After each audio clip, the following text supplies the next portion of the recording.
BBM resign! BBM resign! BBM resign! BBM resign! BBM resign! BBM resign! BBM resign! BBM resign! BBM resign! Oh!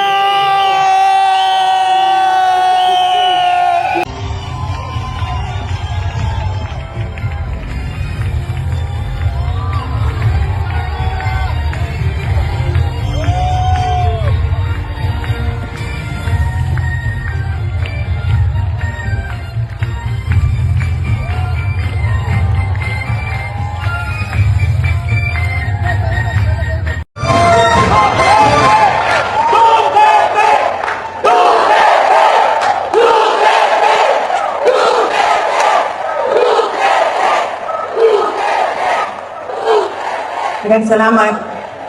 Unahin ko po muna ang mga naririnig ko at narinig ko rin na nasabi ng membro ng Kingdom of Jesus Christ na sala manggunitanan ni Inday Sara, unidagan pa siyang presidente, dili na magkalisod-lisod ani atong nasod.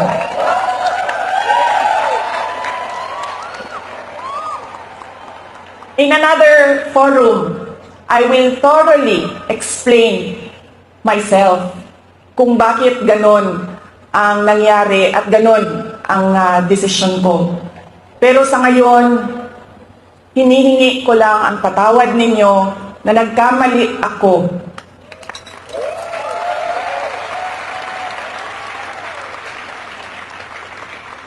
Nagkamali ako sa paghingi ng tulong at suporta nyo para kay Pangulong Bongbong Marcos.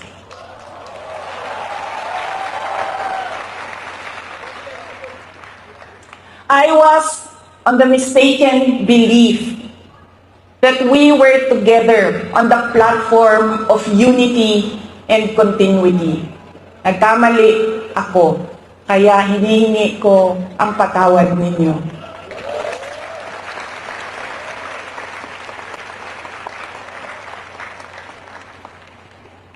You know, this has been going on for 9 days, ang assault sa inyong Kingdom Nation, at I could not come earlier dahil meron ding atake sa opisina ng pangalawang Pangulo at hindi ko maiwanan ang aking mga kasamahan doon sa Office of the Vice President.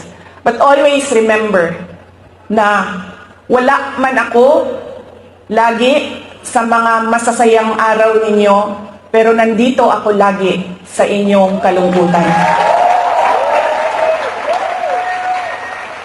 I will always be with you in your darkness. Bago ako pumunta dito, doon sa Manila, sinabihan ako, huwag kang lumapit sa KOJC dahil talo ka dyan. Kalaban mo administrasyon, kalaban mo dayuhan na superpower. Sabi ko, sa taong nagsabi sa akin noon, walang contest, hindi ako matatalo. Walang kompetisyon, bakit ako matatalo? They may be a minority,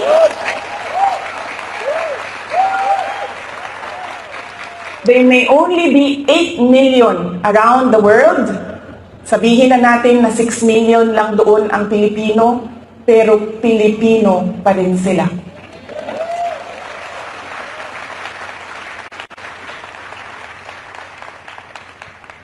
Noong ako ay naging Vice President, isa sa lagi na problema natin, hindi lang dito sa Davao City, but sa iba't ibang lugar ng Pilipinas, ay ang disaster response. So nung ako ay umupo, in-institutionalize namin ang Disaster Operations Center ng Office of the Vice President. Ang aming paghahanda ay disaster response. Pinaghandaan namin ang baha, pinaghandaan namin ang delubyo, typhoon, pinaghandaan namin ang earthquake, lahat ng maisip mo na kalamidad, pinaghandaan namin. Pero, nasabi ko doon sa mga kasamahan ko sa Office of the Vice President, we have not prepared for a crisis such as the Kingdom of Jesus Christ. So anong sabi ng libro natin dyan sa Disaster Operations Center? Ano ang dapat nating gawin sa krisis at disaster na ito? Lahat sila walang masagot. Kahit ako matagal, ako nag-isip kung ano ba ang response namin. Because this is a crisis. It is a disaster. Ano dapat ang tugon ng Office of the Vice President?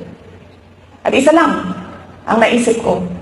Sabi ko, as Vice President and as a Dabawenyo, I will be there to comfort them.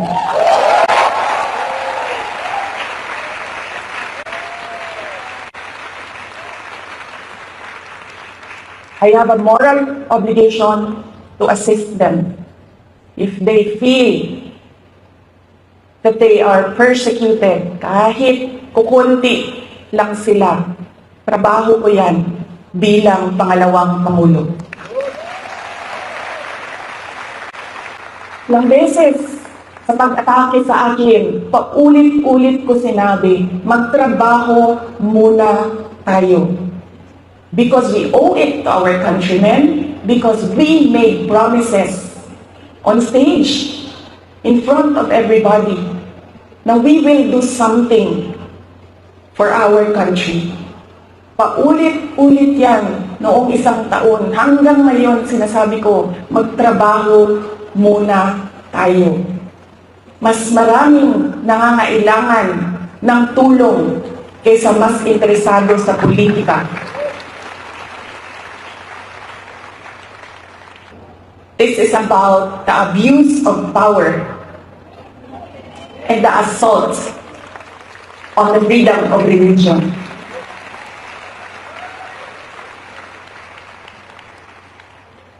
Violence, you have peace. Bullets and tear gas, what do you have?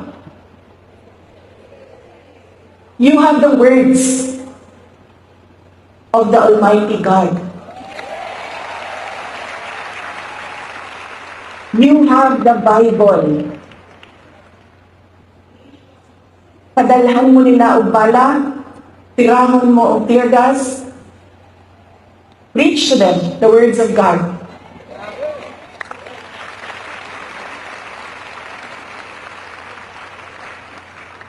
Pangtulo, if they come from the evils of Satan, what do you have? You have the goodness of the Lord Jesus Christ.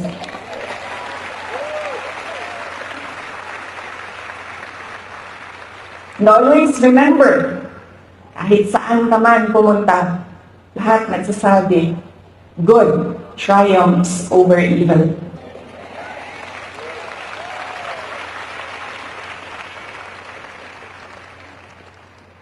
Dili manggod sa atoa sa Pilipinas, when you are outspoken, when you are opinionated, when you are headstrong, ang tawag sa imuha maldita. I feel that it is wrong, pero somehow, siguro sa ato ang mga Pilipino na pumutubang ka sa mga elders, ipatawagon ka maldita. So, kung matanon pa ko, ang ako ang lula, ang istorya, kasi mga saba, tingali, unya, matubag ko, mingon dayon na ang ako ang lula. Maghinay-hinay ka, Inday. Kay ang gaba sa Ginoo dili magsaba.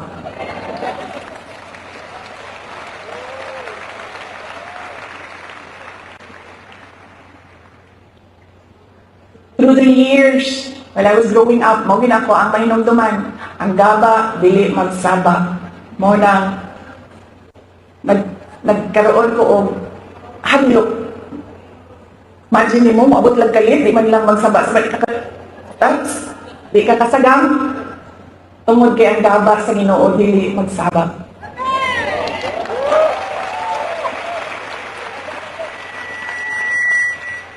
Motong kaganina, I know,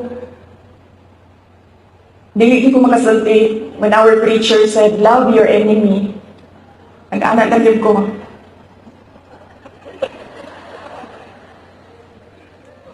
Wala pa ko sa punto sa mga miyembro. I am not in that level of spiritual enlightenment na I can love my enemies.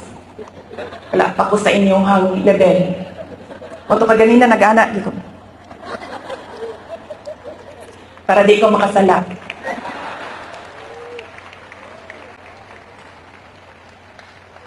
But you know, para sa ako, dili man ako sila mamahal. I cannot bring myself to love them. Pero ang ako, verse, pulong para kanila mauang magdabat sa Ginoo di gyud magsama.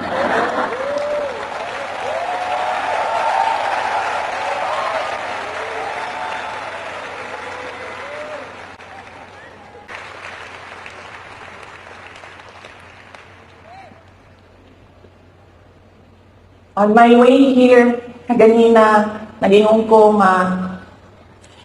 I will leave you with a verse. And nakita ko ang verse, butang na ko dito, of being afraid. Nandun ay isa, on top of the list, which will guide you, which will guide me, which will guide our countrymen through these dark times of our nation. And that is Psalm 23, verse 4. Even though I walk through the valley of the shadow of death, I will fear no evil, for you are with me.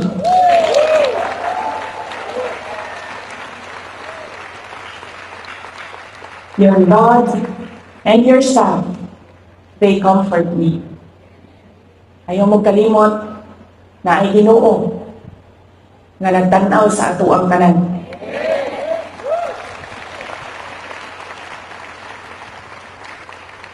O ang iyahang gaba, pili magsaba.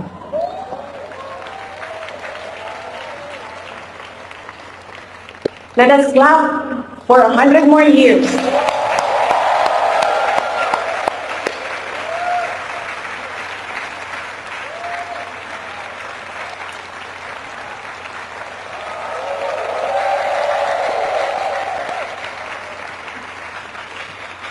Ulitin ko ang aking kasiyahan na makasama ko kayo sa inyong 40th anniversary.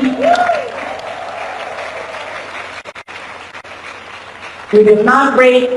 Happy 40th anniversary, Kingdom of Jesus Christ. God save the Philippines.